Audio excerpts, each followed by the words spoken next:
how do we choose that life? And how do we choose that light? It's a choice that comes down to really this or that. I know life can be complicated and gray in many areas, but really, when we choose to have light in our lives, we are opening the door for so many great opportunities.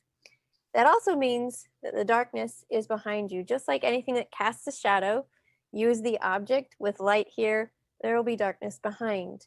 You have options and choices to learn in those things. How we do that is what I describe as initiating through what we call a learning zone. In the learning zone, this is a place that's filled with opportunity, choices, as well as hecklers, as well as trials, as well as challenges and competition.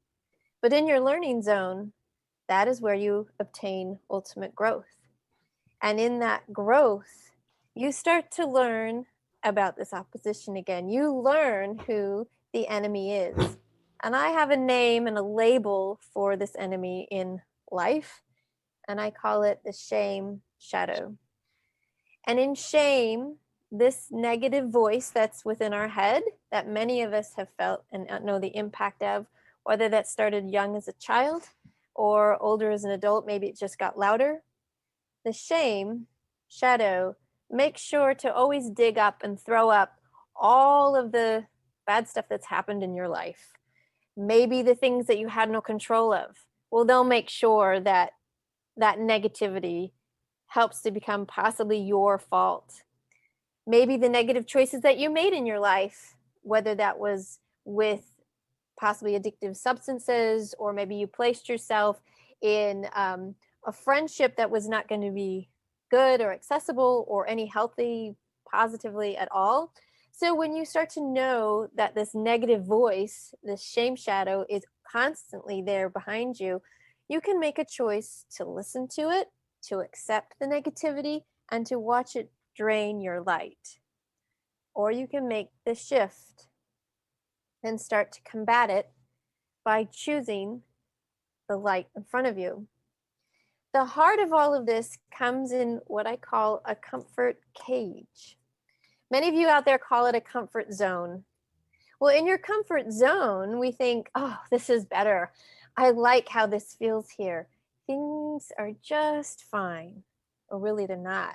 You're actually trapped. You cannot go through this cage. And the lie is that you built this cage yourself with your fear, with the lies that you tell yourself, with the words from that negative shame shadow constantly putting you there, putting you down, depleting your self-esteem. The self-worth that you have when you sit in a comfort cage does not allow you to progress. It does not allow you to move forward.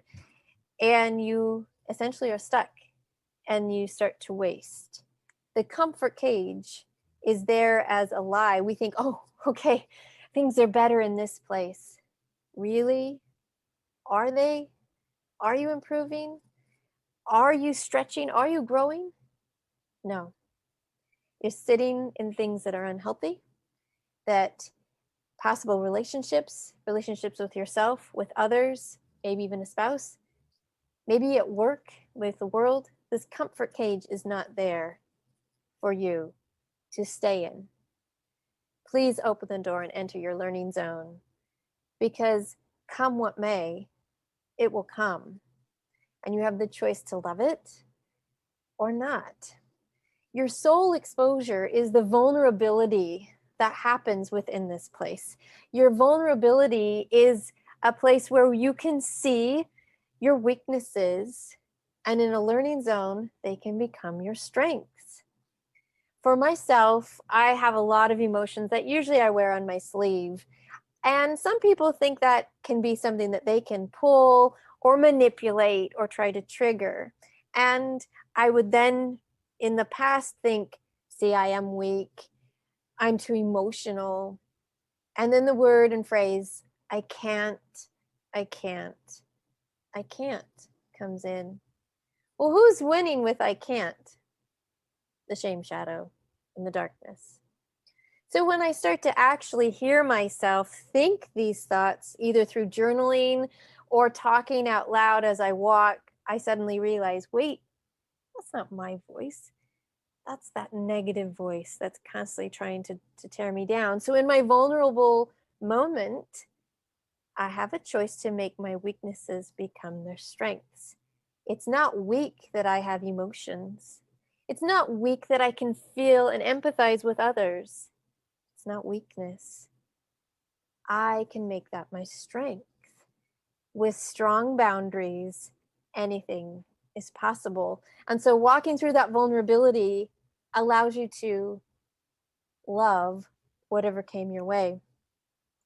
There is a skill set with this that really is important, and it is the grounding that we need. Many people ground themselves in lots of different ways.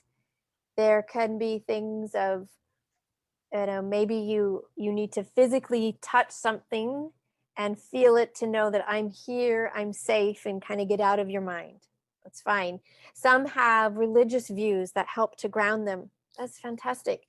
Others with their faith, their beliefs. But usually what I see is that it is something in something higher that helps us to ground ourselves. For myself, I like to take my shoes off, stand, and remember in my faith who I am. I'm a daughter of God. Where am I? I'll name the place. How old am I? I have 47 years of wisdom. What can I do now? I have a choice. And those are my grounding sequences that are very simple for me. And I hope that you find a place to ground in yourself, because as we ground, we start to stand upon something very solid. And in that solid place, we can then find our healing. Healing from wounds from the past, whether from abuse, whether from neglect, whether from something in the past, possibly was an event, possibly an illness, an accident. We can name off lots of trials that happen to all of us. We're all exposed to something. Again, it comes to our choices to know what can come, and will we love it, or will we dwell in the negativity of it? Walking a healing road after leaving domestic violence has been a journey that has been such an amazing blessing. In fact, I number my blessings every day, and we're up to 5,236 blessings of leaving domestic violence over 14 years ago. In this healing journey and in this walking and counting these blessings daily, I realize there is life. There is hope. Sure, there might be an hour of sadness and being upset, and that's fine too. There's nowhere that says along your healing road that you have to sit down and quit. There is time on your healing road to sit and to reflect. Something what I've learned along this healing journey is that it's lined with amazing people who care, who empathize, who love, who reach, who are different than a heckler. They really have their heart reaching towards you. And ultimately, with a higher power that I believe in, that is the light source that allows me to stand up after I've done sitting and resting and reflecting to start my recovery again. The internal work that happens in finding your light is something very powerful. It is something exciting for myself. I love to immerse myself in the Word of God. I also love to think and ponder. I like to memorize words and see their impact. I like to look and serve and listen to what others have to say. An underlining piece of this internal work to find my light is how I connect with music. The connection in music has such an uplifting, soul cleansing power for myself that I can invite the come what may and love it, because I now have tools to know how to combat it. There's a never empty feeling of how to to draw on this, because once you have found your light, you need to fuel it. The fueling of your light is added drops at a time.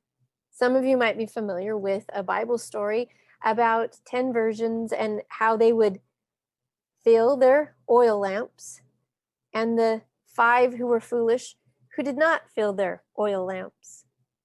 Whether you believe in the faith or not, the story is compelling to understand that daily we have to add our droplets to our life. How do you do that? You find it through positivity. Remember that light is a wavelength. It can be stretched, it can be reached. When you add light to itself, the pool still kind of remains the same. However, when you add a lens to that light, the fuel that you have, the light that you have, as you add a lens or a mirror to it, actually stretches and amplifies outward. Just the way a lighthouse does. It's a very simple concept. If you think about 1 candle power of light with the correct lenses and mirrors, it will stretch and amplify the light to over 20 miles. How many of you want to shine in your life over 20 miles? Whether that's physically, whether that's emotionally, mentally, whoever you're helping, coaching, your family life, amplifying someone else with the fuel that you add daily is a beautiful source. Now, remember, in this energy, this amplification, this lighting, it's all through service. A lighthouse is built to serve someone else. It's built to cut through the fog. It's built to cut through the storms. The storms of life never end. In fact, no, they will get stronger and rage more.